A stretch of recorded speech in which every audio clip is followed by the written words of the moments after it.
just be talking about an interview and just items around interviews in general, because I know there's a lot of prep. Hello, Dom. How are you doing? Hey, Olivia. I'm doing great. Yourself? Good. I hear you're in Mexico. Yeah, great. And pretty hot, I must say. It's maybe visible on my skin, but yeah, it's really hot. That's Sweating a so bit. so fun. It looks like you're in a sauna right now. So I don't know if you are or not, but I bet the weather's super warm down there regardless. Yeah, I mean the room almost looked like a sauna. It's like a wooden room. Luckily, it's not the real sauna here, but yeah, mild sauna. Yeah, almost like a real one. Thank Imagine if you were in a sauna during this live, you would just be like pouring sweat off your face. Be a little bit warm, that's for sure. Oh, I couldn't survive for an hour in a sauna. That would be too much. 15 minutes, that's great, but yeah, Yeah, an hour, I think I would collapse. just pushing it a little bit. I totally agree with you. Awesome. So I see our other creators are Hello, joining. hello. Hi, how are you guys doing? Great. You? Good, good. I feel like I'm just looking at our numbers here on our live. I feel like this is a lot better than our last start, because last time we were in here it was a little bit of struggle. We weren't There was some issues with TikTok going, but it looks to be okay from our side. So hopefully we get some more people into this conversation, because today's topic, we're going to be talking about questions that you would hear in a tech interview. So in our last live stream, a lot of people were asking like, okay, well, what are some questions that you would be asked, and what should we be preparing, and this is their take home assignment. So we're going to be answering all those questions that you guys had today. And then if you have any more questions, feel free to drop them in the chat, because we're going to be answering anybody's questions today about interviews or tech in general. So feel free to pop some questions in there. Okay, so let's start off with our first question. So how can you prepare for a tech interview? Because I know they're a little bit different than a regular interview, say for like a job in business, or I don't know, I think of a different one, like a med interview, I guess would be completely different as well. So how can you prepare for a tech interview? Let's start with Ziad at the top. Sure. Yeah, I think the first thing that's important to know is that most tech interviews will have kind of like two parts to them. The first part will be the standard, like they call them behavioral interviews, and this is what you would see typically at most interviews, regardless of the job, where it's like, tell me about yourself, what's, a challenge you've had at some point, and the company's really just trying to round you out as a person and trying to figure out whether or not you fit their company culture. So for those ones, I would really just recommend that like you have some kind of prepared answers for the most like basic kind of repeated questions. The ones I just said, like tell me about yourself, that's going to be asked pretty much everywhere. So you should have like some kind of standard answer for that. And yeah, like just try to really figure out what the company's culture is, like what they value, what they prioritize, and try to come up with like stories or remember things that you've been through that like would really match what they're looking for. And like my number one tip is like don't BS when it comes to these. Like it's really obvious to tell when you're like kind of making up a story on the spot or something like that. So really try to come up with things that you've actually experienced. So that's for the behavioral part. That's pretty standard everywhere. What's unique about tech interviews is that for especially for like software engineering roles, is that they'll typically ask you what they call data structures and algorithms questions, and that's you like some of you guys might have heard the word like leak code questions or something similar, and those are basically interviews that are trying to assess your problem solving skills. So they'll give you like a specific problem, like an interviewer will tell you like, okay, like this is the problem we're trying to solve, I want you to code up a solution. And usually what will happen, especially these days since most interviews will be remote, is that you'll hop on your computer, you'll be like sharing your screen, or you'll log into a program that they can see, and you'll code up a solution. And the idea here is to like show them that you're a good critical thinker and you're a good problem solver. So usually recommendations is like you speak out loud, like try to explain your train of thoughts, that kind of thing. In terms of preparing for those, the number one recommendation, and I'm sure everybody here will agree, would be to just leak code a lot. And this is kind of one of those areas where it's like practice makes perfect, and it's also kind of like riding a bike, where like initially it's going to be really rough and you're going to fall a lot and there's going to be mistakes, but it at some point it'll kind of just click with you and you'll start being able to solve these kinds of problems. So like what I did to prepare was just literally do one leak code question per day for like a month or two until it started really clicking. And if there's like specific subjects that you find yourself struggling with a little more, then like there's so many resources. Like there's YouTube videos, there's I'm sure people that are applying probably have friends that are also applying, so you could try to like explain your thoughts with them, do mock interviews, that sort of thing.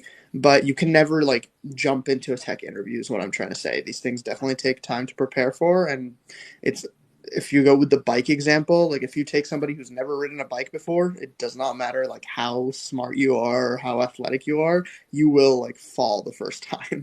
So you just have to like get on the bike, start practicing, and eventually it'll click with you. Definitely. That was a super thorough answer. That's fantastic. You basically answered every single one of my questions that I had for you guys. We'll dive a little bit more later, but that was a great answer. So I see we're getting some gifts. So thank you guys so much for these gifts. I see that Dweez right now has a couple. So I feel like people want to hear Dweez's answer. So we'll jump into it. So how would you prepare for a tech interview? Yeah, I think thank you first of all for the donations. If you guys appreciate our answers, please drop more gifts. No, I think Ziad covered basically everything. I think especially the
maybe like one lead code challenge in my life, because for front end, and especially if those interviews are meaningful, they just don't ask you that much of algorithm and data structures. However, it's good to go through lead code just because it's you enhance your problem solving skills and everything. So I still went through like algorithms, data structures. I wrote them in JavaScript and everything. I just wasn't solving lead code challenges. So that is a proof that you can become a senior without lead code. And on the other side, what I did is technical interviews are like exams in college, to be honest. And you don't know which company will ask you what. Some companies will just ask you questions. Some companies will give you like live coding tasks, and there's like just so many variations. You don't know what will come, but I looked at it almost as a almost as a college exam. So I literally just Googled, I don't know, front-end engineer questions, and I went through like all the things Google provided me, and I was researching everything I know and everything I don't know, one by one, just writing everything, taking notes all the time so that I can remember those notes later. But basically, use the same process as you would use of learning for an exam at college. That's my advice. Definitely. That's a good way to explain it. Like prep as if you were going into an exam. I would also suggest, just for mine, maybe take a sales course to know how to sell yourself.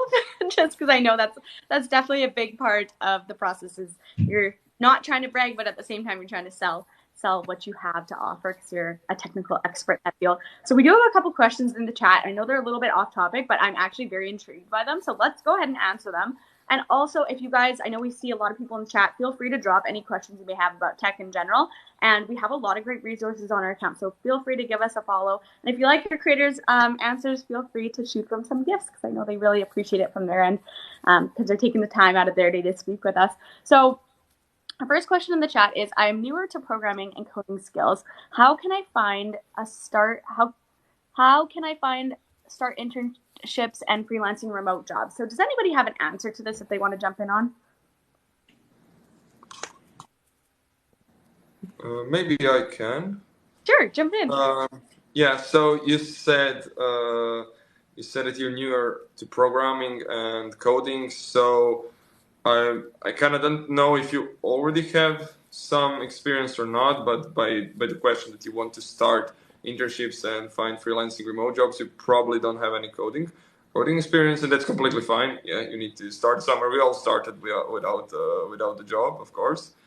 And what would I recommend here is you just need to continue learning as much as possible, continue to practice as much as possible, because just learning and reading articles and going through courses, watching courses, YouTube videos isn't enough. So you need to practice and build your own side projects, build some sort of a portfolio, your website, and on that website just showcase your work, create a LinkedIn and everything, and start applying for jobs.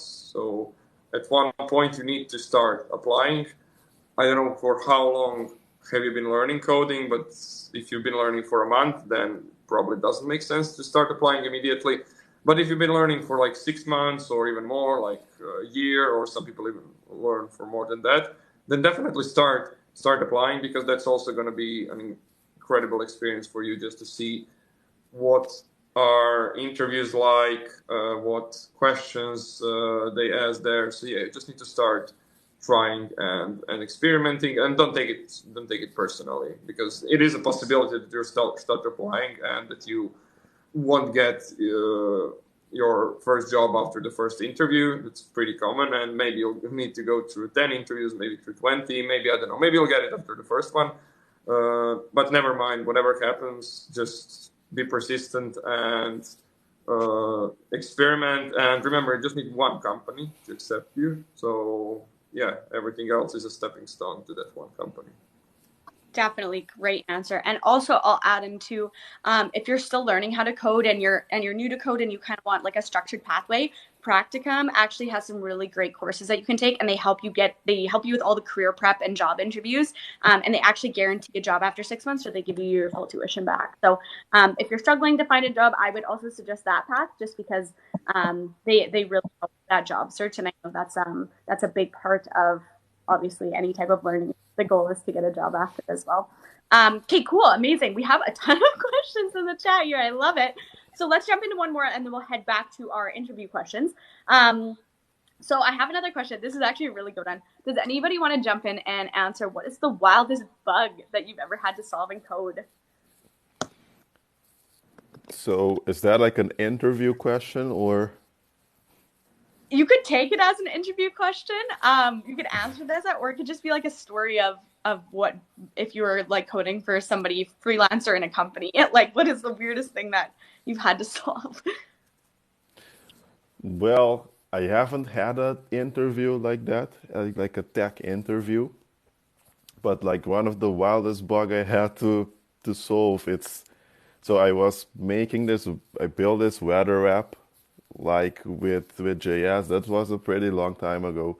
And when I did build it, I didn't even like know proper JS. So that's the first red flag here. Don't start like just because you know other languages, don't just jump into a new language and start using Google to write the code. I mean, yeah, you do learn a lot, but it can also be really frustrating because at the time I didn't know anything. That was like at the very beginning.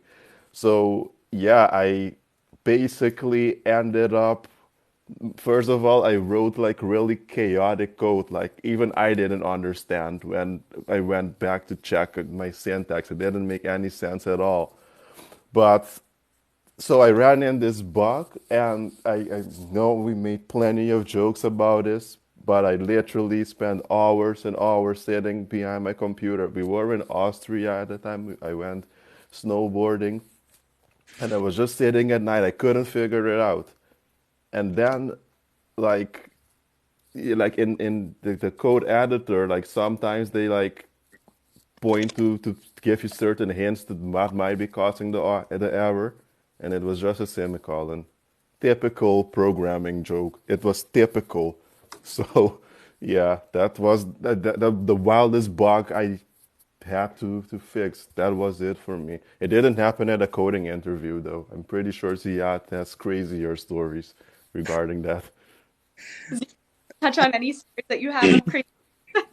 I can jump in, I guess. This wasn't during an interview. This was like actually like during a work environment, and this was more of like a stupid bug rather than like a wild bug.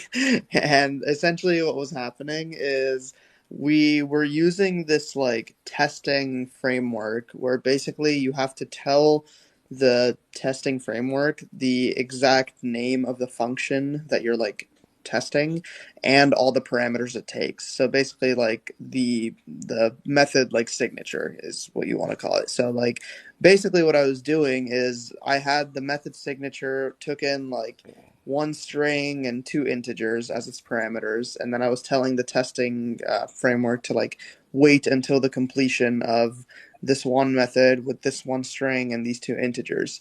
And for some reason my tests weren't passing for a solid like hour, and I was just like, just debugging, like trying to figure out where the logic error was like inside the function, and really going back and forth. And I think I like even reached out to a couple other people to like try to get help, and I was like, why is this not working? Like my logic is right, it should make sense. Until literally it must have been like at least an hour and 15 minutes or something, and I realized that like in the method signature, in the string parameter that it takes, I had like an uppercase letter instead of a lowercase, like in my testing framework versus my actual method. So like people always joke about like, oh, like missing semicolon, or like I spelled my variable just a bit wrong or something, and that wasted like hours of my time. And that like never happened to me until that moment when I was like, this is so stupid. Like it took an hour out of my day just because I think it was like the funny thing is it was the word success. Like the word success, I had a capitalized S instead of a lowercase s, and like that was the error. And it's so funny because then like those kind of moments kind of like humble you a little bit, because I've been working as like an engineer for a couple of years now, and I'm like, this is like rookie mistake. I should have caught this way earlier. But then you kind of remember that at the end of the day, like everybody's human, and you kind of just miss stuff like that. So yeah, that was I think my most annoying bug that I've faced. Really, that sounds extremely frustrating, especially it could be just like one little thing that throws you off for the whole thing. Oh my gosh. Dom, do you want to add anything into this, or do you want to jump?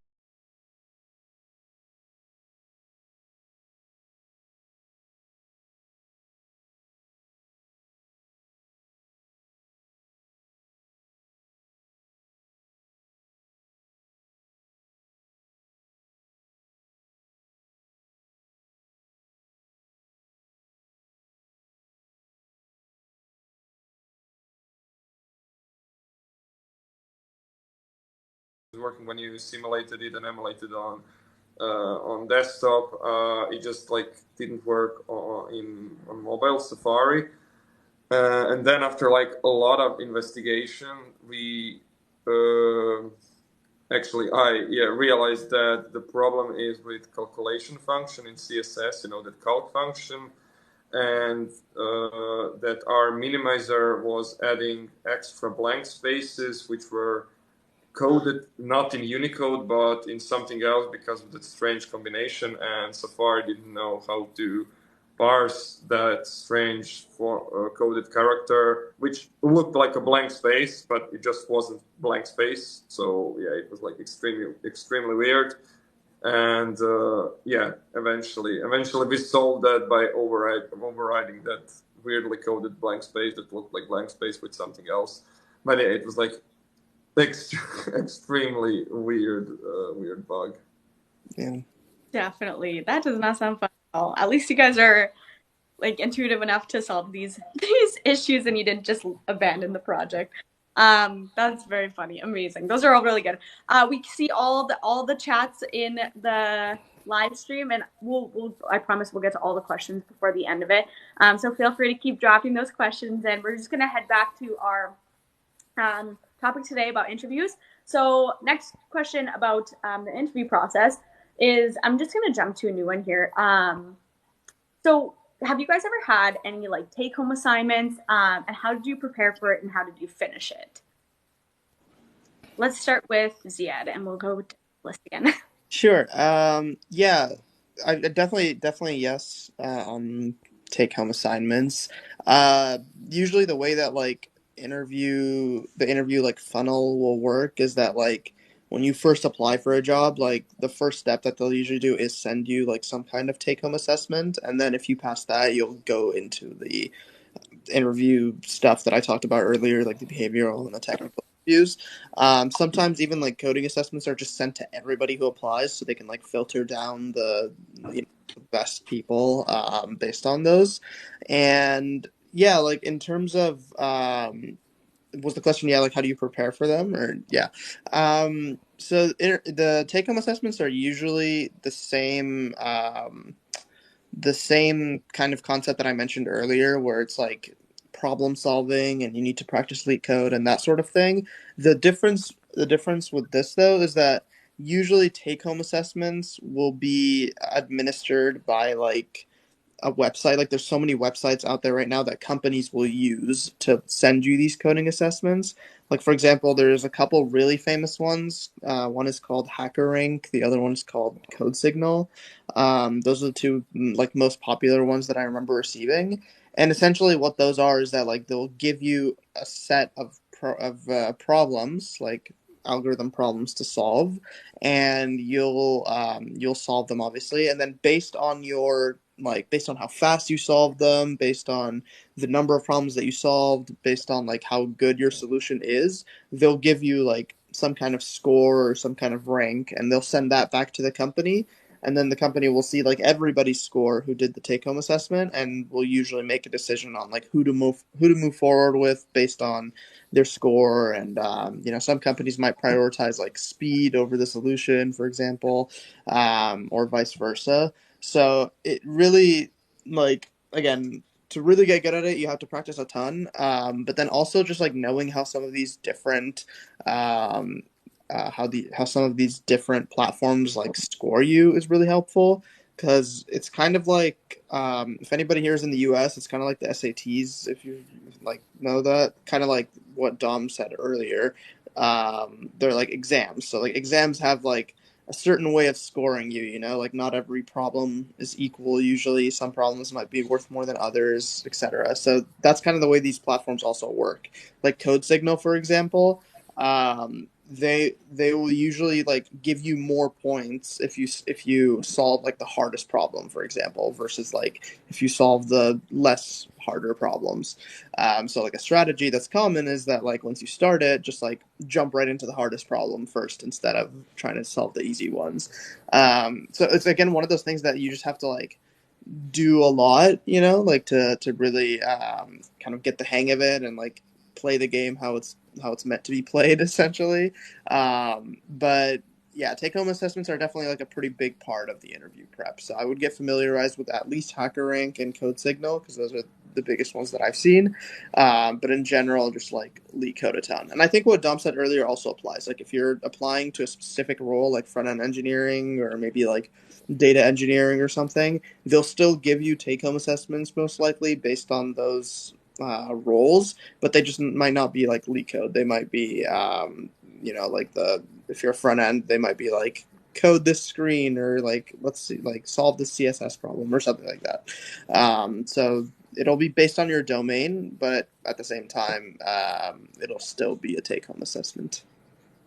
Definitely. Those are really good examples of even websites that you can go practice at, because I know that could be extremely helpful, especially those that are new to the tech space. I'm seeing lots of gifts come through. Thank you guys so much. I think we want to hear from Dom next, is what I'm gathering from this. And then Dweez, we'll come back to you for the final answer on. So how have you ever been given a take-home assignment? What did that like from your perspective? And then how did you prepare and finish it? Yep. So first, thanks for the gifts. Retronoum, or however you pronounce it, means a lot. And yeah, just feel free to share the gifts. They make us really happy. From TechCom.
I think it's as Dom and Ziad said, though, a lot of preparation needs to go into this. Like, you really should approach it like you're taking the final exams.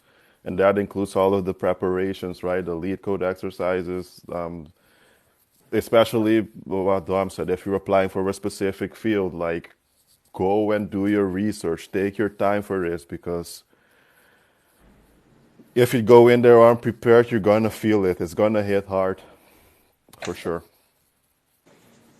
Oh my gosh, so many gifts are coming Oh through. wow! Great. Thank you for all the Oh my God, roses. Wow. crazy. We need some for Ziad. He's getting lovely over here. I'll throw you some imaginary ones. Thank you guys so much. Okay, let's go back to some of the questions that we got in the chat from earlier, because I have an ongoing list. Amazing questions that everybody's answering here. They're extremely interesting. So it looks like we answered the difference between the null and the undefined one in JavaScript. Thank you so much for doing that, Ziad.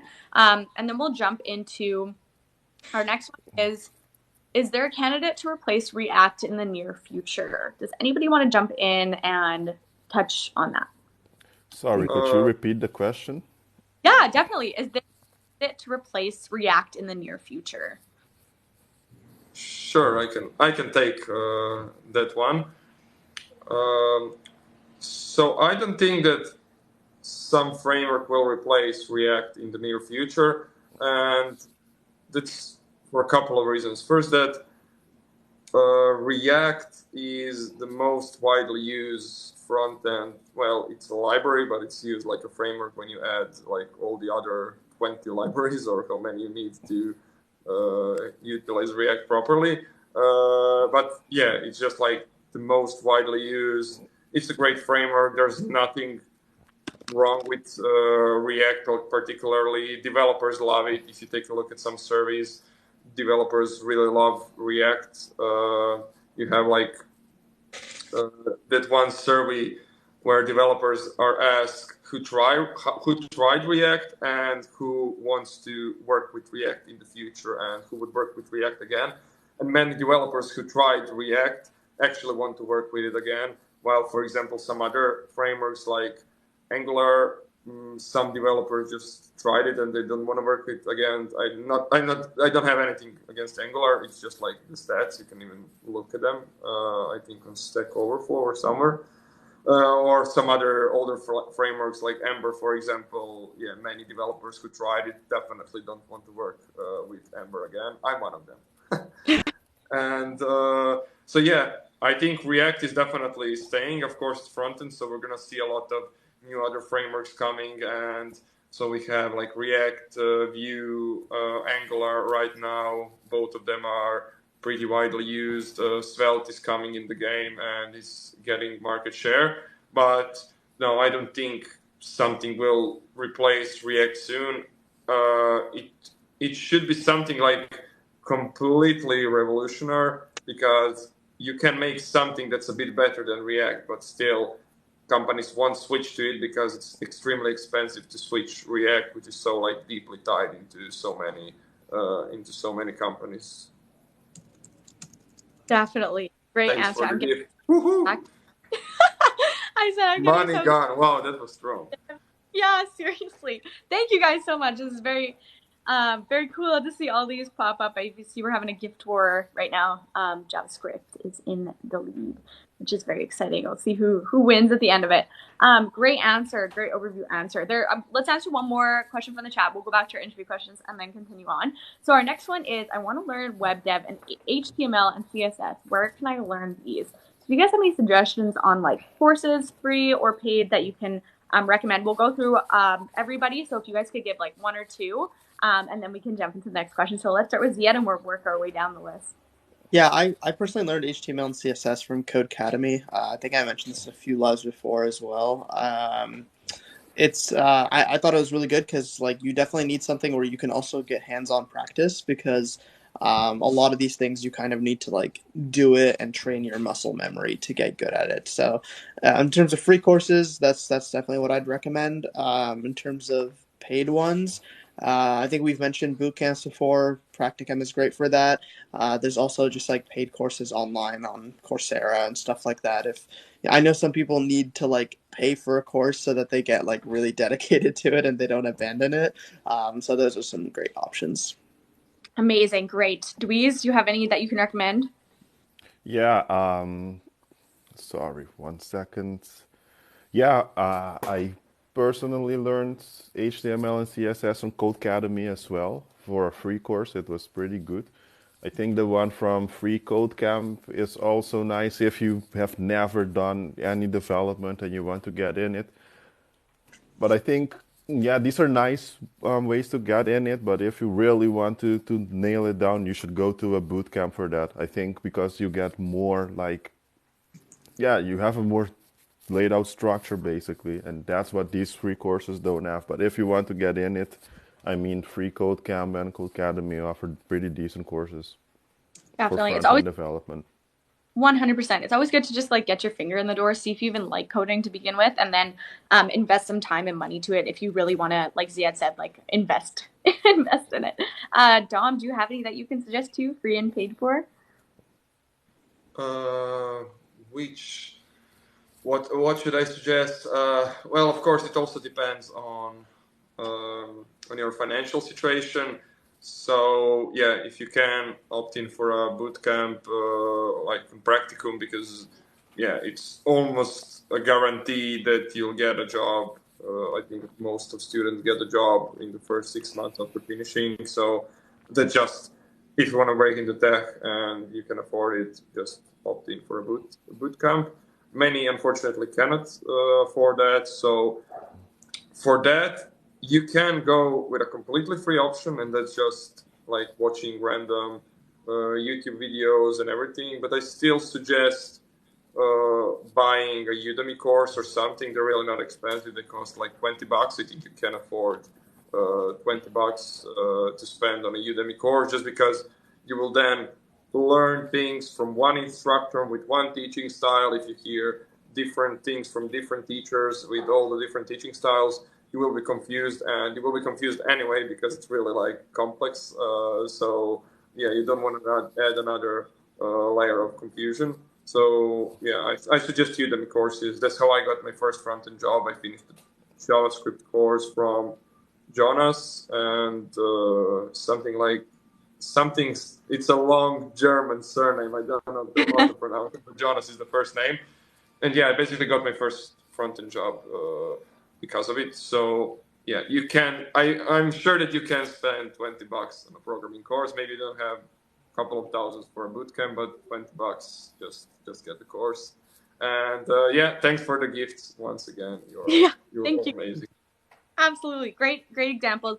We do want to always give you guys resources that are like on the spectrum of if you can't afford anything crazy to if you're just trying to test the waters to like for example practicums bootcamp. It just depends exactly what's in your scale of what works best for you. So yeah, I would absolutely take these guys' advice on what they're telling you here and like just look into those options. We also have a ton of great information on these on our practicum page. So feel free to give us a follow because we do give these great tips and great resources. Just trying to help everybody break into the tech world because it's really exciting that we can hopefully make some changes in people's lives just by giving some advice. Amazing. Okay, great answers. Let's jump into a couple more questions about tech interviews because that is what our live stream is all about today. So let's do a story time here because I love stories. I'm such a story person. So can you guys think of a story in your life? Maybe you're going through a tech interview that you can share with us, like how it went. Like maybe it went really poorly and you just had like a learning experience from it, or maybe you were like, man, I did so brutal in that interview and you ended up getting the job. Just can you share anything about maybe one of the good stories that you have from any type of interview and just share it with the audience because I'm so excited. I need my popcorn bowl to like watch this one. Who wants to start with this one? I'll open the floor to whoever wants to jump in. Well, since I have not done an interview, I will tell you the interview of Practicum, the tech interview at Practicum. Yeah, no, I basically just asked Jane, like, do I need, to like do any programming? And she's like, no, you don't need to do it. And I was like so relieved, because I had never done an interview prior to that. So everything we're talking about right now, all of the preparation that would have needed to go in it and all of that, I already was setting myself up and like making a plan already, because it's a tech interview that I'm going to. And then I thought, you know what, let me just ask, is it needed? And yeah, it was a no, so I didn't have to go through the interview to start off with.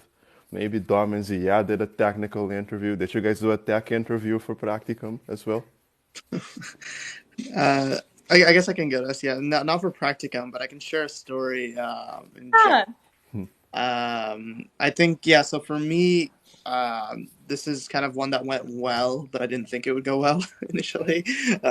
Basically, they gave me a question that was in like a dynamic programming question, which if you're familiar with these are usually regarded as like the tougher problem sets for like leak code problems and stuff. And I'm not gonna lie, like when they said the question, and this kind of happened to me a lot actually. Like when they first say the question, I'm just like completely lost. Like I have no idea where to start, and I kind of like start just repeating the question back to them to like Yeah. pray that it clicks in my head or something.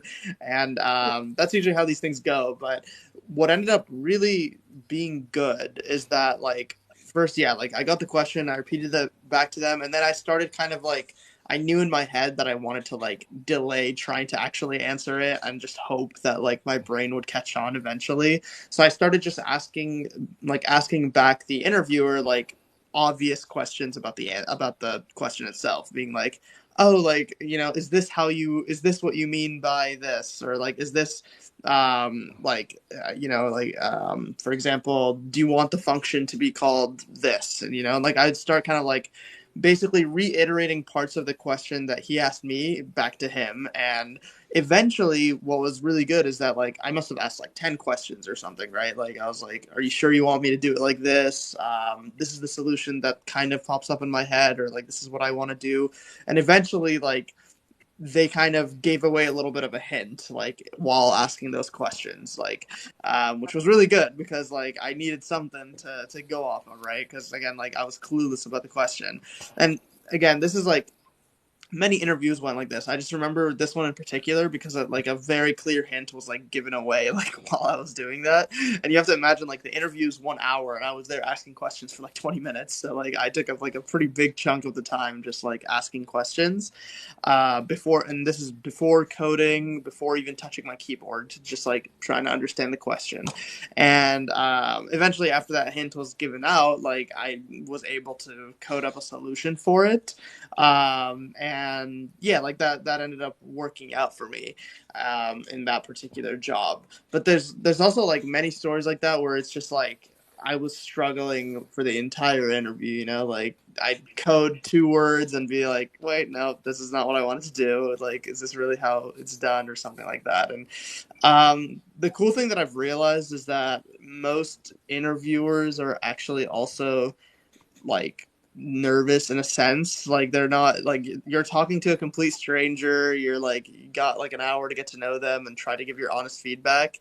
And I've like shadowed interviews before, so, like on the other side of it, so like I know what that's kind of like. So I think something cool to remember is that like try to kind of like humanize the person that you're talking to, like try to bring them kind of down to earth in your head, because they're also like a human being, and they're, you know, like they're just there trying to kind of like get through the day and do their job for the most part. So most people are nice as well. What I'm saying, like no interviewer is gonna like roast you for being terrible being terrible at what you're doing. Like I remember one that I was doing really bad at, like we just kind of ended up like laughing about it. I was like, yeah, this is like such a tough problem, and he laughed back and was like, yeah, I know, like you got unlucky, this is one of our toughest problems. And we were kind of just like joking about it. So for the most part, yeah, try to like really remember that the other person, even if it's like through Zoom or something, like this is still like a human being, and they're just kind of like, you know, living their life just like you're living yours. And if you kind of keep that at the back of your head, you'll definitely do much better. But moral of the story is definitely ask a lot of questions in while you're doing interviews, because that definitely helps. Also, appreciate the gifts a lot. I'm caught back up now. I'm really close to Dweez. I think Dom has surpassed us all, but Yes, JavaScript wizard is rich. He's a rich wizard. Yeah, Funny. today is going crazy with gifts. Yeah, thanks for all the gifts. Maybe for them I could share Yeah. my story now. And I'm actually gonna share a story about getting my first job as a front-end engineer, because I think that's gonna be valuable for you. So before that, I had around a year of experience as a actually full stack developer. By the way, thanks for the gifts again. But yeah, I had a year of experience as a full stack developer, but it was mostly backend. So yeah, I could just say that I was a backend developer. I didn't know a lot of JavaScript or anything. So I took that course I mentioned from Jonas on Udemy, and I started learning JavaScript. Then after I finished that course, I started applying for new jobs. I was back in Croatia then, and I really wanted to work for one of the best companies in that region of Southeastern Europe. And luckily, we had like a couple of great companies in my hometown in Zagreb in Croatia, and I applied for 4 of those companies. And it was going pretty well. It was crazy because company had pretty high standards. So basically, I was just working my 9 to 5, and all the other time for like month or 2 months, I was just like either learning like crazy or preparing for interviews or doing tech tasks. And it was just crazy when you need to develop a React application and you've never seen React, and then after 2 days, you still create what was that, a Pokédex app with React, and you've never seen React before, and your JavaScript is really bad. But it was a funny experience, crazy, a bit sleepless. And during that whole process, what actually got me the job was not that much my coding skills, which were fine. Like I had more like problem solving skills, but I definitely didn't have great JavaScript skills because I just didn't have a lot of experience. But what got me that job was more that people saw that I'm really motivated, that I want to learn. And then in me as a junior developer, they realized that if they hire me after 3 months, I'll be a great developer. That I will be able to do the tasks they give to me, and that I will grow and learn fast. And that's exactly what happens. So I would say, like, don't focus just on your technical skills on interviews. Focus also on like your just soft skills, and show them at the beginning that you're like really motivated and that you will learn. Because for a company, you're an investment. If you're getting your first job, they know that you don't know a lot, and they know that you want to come to them and immediately create value, and they will be in loss with you because they will give you more salary than the money you will actually bring to them from clients, but they want the return of that investment pretty soon. So if you show them that, yeah, in 3 months I'm going to be an amazing developer if you teach me stuff, if I get a mentor, that's a great hire from them. And yeah, don't take those interviews personally. You experienced so many things. I had a lot of also like weird interviews. I don't know. I remember once, it was a bit later in my career, I was interviewing for a front-end engineer. And the guy started asking me. It was like so weird. He was late on the call, then he answered from his kitchen, and it was just like that weird vibe immediately. And like I didn't know what to say. He didn't know what to say. Then he started asking like questions non-related to front end or anything. Then he started asking about complex Node.js optimizations for some edge cases. I was like, I don't know what to say. Like, so yeah, like you'll get a lot of not a lot of, but you'll for sure experience some weird interviews and everything, and just take everything as a stepping stone to getting your job and as a learning experience. Definitely. I would absolutely agree with that. I think everything is a learning experience, whether you learn something bad or good. You can always learn something from everything, even if it's a weird question that comes up in your interview and you're like, that's never going to come up again. And then it comes up 5 more times in the next 5 interviews and you're like, oh, maybe I should have learned that. So definitely, that's fantastic. Okay, let's go back to some of the questions in the chat. I see we have a few more questions in here, and we're about 10 minutes away from ending. So feel free to drop your last couple questions in the chat and give us a follow, because we do have great resources from these guys on our TikTok account that we want to share with you, because we all want to help you break into tech at the end of the day. And I also just want to give a big shout out to everybody that's given all of our creators gifts today. Thank you guys so much. It's very appreciated here, because they're taking so much time out of their day to just teach everybody, and we get to learn from these experts, which is super exciting. Okay, let me see. There's a question about LeetCode, which I guess kind of pertains to interviews. So the question is, how much, I'm just going to read it how it is. How much is their problem solving LeetCode interviews when applying for internships? Hopefully that made sense. Could you repeat that one more time? I can. It's worded a little strangely, so and I'm trying to figure out what they're trying to say, but I'm just gonna read it word for word. How much is their problem solving LeetCode interviews when applying for internships? So Uh, I'm assuming you're talking about like, is there a lot of problems for LeetCode interviews, or for on LeetCode about interviews? Is what I'm kind of guessing that question is saying. I think they're asking like in interviews, is there a lot Yeah. of and yeah, like I would say I think I answered this in the chat as well, but like I would definitely say yes, like for the most part, unless you're applying for like an explicitly specific role. Like because I think they mentioned internships. Like most internships that I've seen at least are like usually software engineer internships. And that's just like the generic term for like you need to be a good problem solver.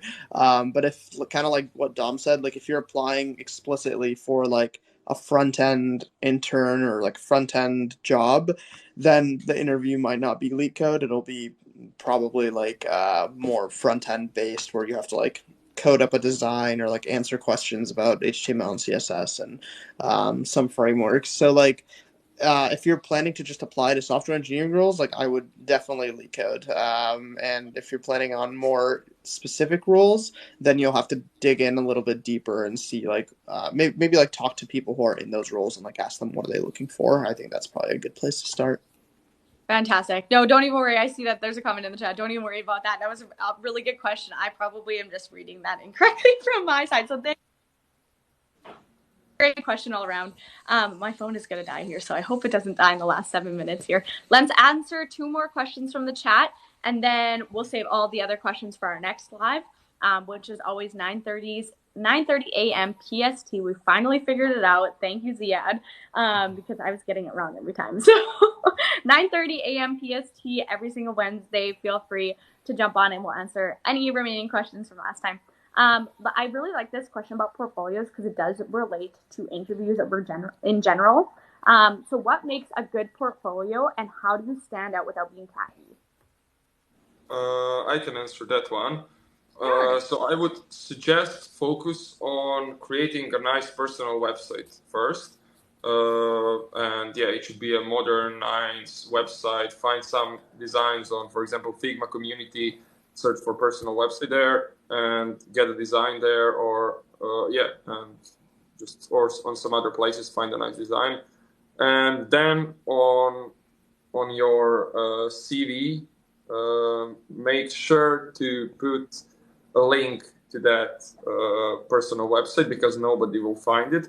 Even if you put a small link on your resume, still many people won't click on it. So a hack that I used is I literally created like a big text, bolded, click here with an arrow and then pointing to my website, or I created this for you or something like that.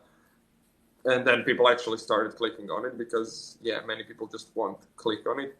Just for like comparison, before I think one person clicked on my website, and after I added that, in just a couple of days, I sent a lot of applications. I think that 30 people clicked on it, which is like insane, insane improvement. So I would suggest those 2 things, and then for your portfolios, first do these 2 things properly, and then add some start adding portfolios and showcase them on your website.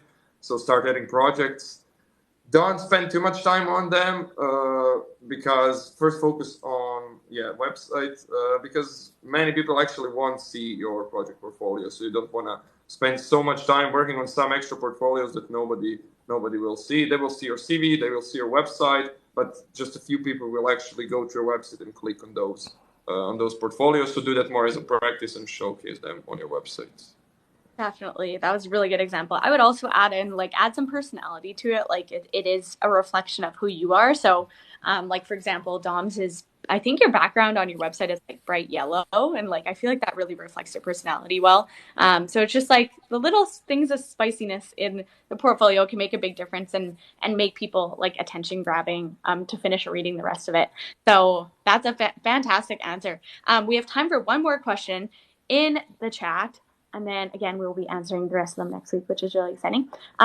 So Louise, I think I'm gonna go to you for this one. If you have an answer, that is a-okay. But which courses should we learn for front-end dev? I think we did that already, right? Did we? Maybe I'm doubling up on questions. Yeah, maybe. Well, um, yeah, Codecademy and Free Codecam if you don't have experience with it. Like you don't have any development experience, start off on those two sources. And of course, here at Practicum, we give the coding bootcamp as well. If you really made up your mind and you want to really get in tech, get a job, you should just take the bootcamp. The bootcamp will help you out with interviews and everything related to that, so you can get a job after. Definitely. That was a great answer. Great way to wrap it all up together. Sorry about that. I should really be crossing out my questions as I go along. Sometimes I'm like, It's okay. too excited about the next one. That was a great answer. That was sharing. So we're out of time today. So thank you for joining. Thank you for all the gifts. Again, we're here every Wednesday at 9:30 a.m. PST. I had to think about that for a second. So feel free to jump back in and bring any questions that you have about general, because we're here to answer all of them for you. Thank you guys so much. You guys have anything else to say before we head out here? Thanks for everything, for your attention, all the gifts, and yeah, see you in a week. Yes, Yeah. thanks for the gifts. Much. Awesome. Okay, we'll see you guys all next week. Thanks for the questions and have a great weekend. Thank you.